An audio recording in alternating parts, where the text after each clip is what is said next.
অনেকটা নির্বিঘ্নেই যাত্রা করছেন ঘরমুখ মানুষ। বিভিন্ন সড়ক মহাসড়কে যানবাহনের বাড়তি চাপ থাকায় গন্তব্যে পৌঁছাতে সময় লাগছে কিছুটা বেশি। ডেস্ক রিপোর্টে দেখুন বিস্তারিত। আর একদিন পর ঈদ, শেষ সময়ে বাড়ি যেতে ঘরমুখ মানুষের ভিড় বেড়েছে বিভিন্ন এলাকার বাস টার্মিনালে।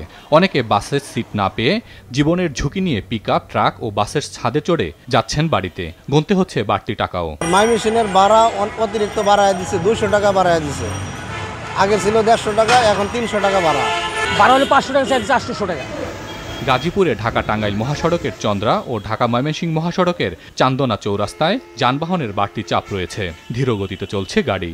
গেল 3 দিনে বেশিরভাগ পোশাক কারখানায় ছুটি হলেও বাকিগুলো ছুটি হয়েছে আজ। এতে সড়কে ঘরমুখ মানুষের চাপ বেড়েছে। সকাল থেকে গাড়ির জন্য দাঁড়ায় রয়েছি, গাড়ি আসতেছে না এখনো। আমি যাব জামালপুর বক্সিগঞ্জে, একটু হালকা জ্যামের কারণে আর কি গাড়ি আসতেছে না। এই ঘন্টা অনেক দূরে দাঁড়ায় রয়েছি, কোনো গাড়ি মিলতেছে না, ভাড়া চাই, ওভার ভাড়া। টাকা সমস্যা না, তারপর যাওয়া যায়। 1-1.5 ঘন্টা ধরে দাঁড়ায় আছি, কোনো গাড়ি নেই। সিরাজগঞ্জে বঙ্গবন্ধু সেতুর পশ্চিম সংযোগ সড়কে গণপরিবহনের পাশাপাশি কোরবানির পশুবাহী ট্রাকও রয়েছে। বাড়তি চাপের কারণে ধীরগতিতে চলছে যানবাহন, তবে কোনো যানজট নেই। পাটুরিয়া দৌলতদিয়া ঘাটেও রয়েছে যানবাহনের চাপ। 18টি ফেরি ও 33টি লঞ্চ দিয়ে যাত্রী পারাপার করা হচ্ছে। ভোগান্তি ছাড়াই নদী পার হচ্ছেন সবাই। অনেকে বাস না পেয়ে ছোট ছোট যানবাহনে করে ঘাটে পৌঁছে লঞ্চে করে পদ্মা পার হচ্ছেন। আগে আসতাম 120 টাকা করে, এখন হচ্ছে 300 টাকা। রাস্তাঘাট একটু ফাঁকা আছে, আর ফেরিঘাটেও তো জ্যাম নাই, রাস্তায় ঘাটে কোনো যানজট নেই। আমরা আসছি খুবই তাড়াতাড়ি চলে আসছি। রাস্তাঘাটে কোনো ভোগান্তি নাই, প্রত্যেকটা চেকপোস্টে পুলিশ আছে, সব জায়গায় নিরাপত্তার ব্যবস্থা। ঢাকা থেকে যে ভাড়া ছিল 200 টাকা 250 টাকা, সেই ভাড়া হয়ে গেছে 450 টাকা 500 টাকা।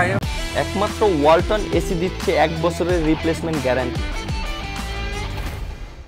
দক্ষিণবঙ্গের অন্যতম প্রবেশপথ জাতির পিতা বঙ্গবন্ধু শেখ মুজিবুর রহমান এক্সপ্রেসওয়ে ও পদ্মা সেতু দিয়ে স্বাভাবিক সময়ের মতোই যানবাহন চলাচল করছে।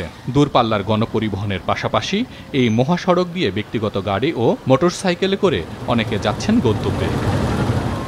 মহাসড়কে নিরাপত্তা ও শৃঙ্খলা রক্ষায় হাইওয়ে পুলিশের পাশাপাশি কাজ করছে জেলা পুলিশ।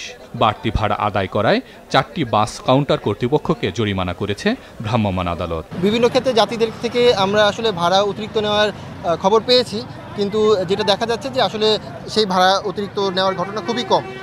আর যেখানে আমরা দেখেছি ভাড়া অতিরিক্ত নেওয়া হচ্ছে, সেখানে গিয়ে আমরা জরিমানা করেছি। এছাড়া আমরা জরিমানা করেছি যেসব জায়গায় ভাড়ার চার্ট তালিকা রাখা নেই। মোবাইল কোর্টের ম্যাজিস্ট্রেট নিয়োজিত আছে এখানে, আমাদের সহকারী কমিশনার ভূমি এবং জেলার থেকে একজন ম্যাজিস্ট্রেট দেওয়া হয়েছে এবং আইন শৃঙ্খলা বাহিনী নিয়োজিত আছে এবং আমাদের সবগুলো ব্যবস্থাপনা সুষ্ঠু আছে। কোনো ধরনের যাত্রী হয়রানির খবর এখন পর্যন্ত আমরা পাই নাই।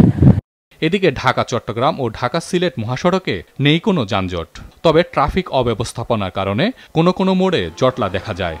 অনেক স্টেশনে বাসের জন্য দাঁড়িয়ে থাকতে দেখা গেছে ঈদে ঘরমুখ যাত্রীদের।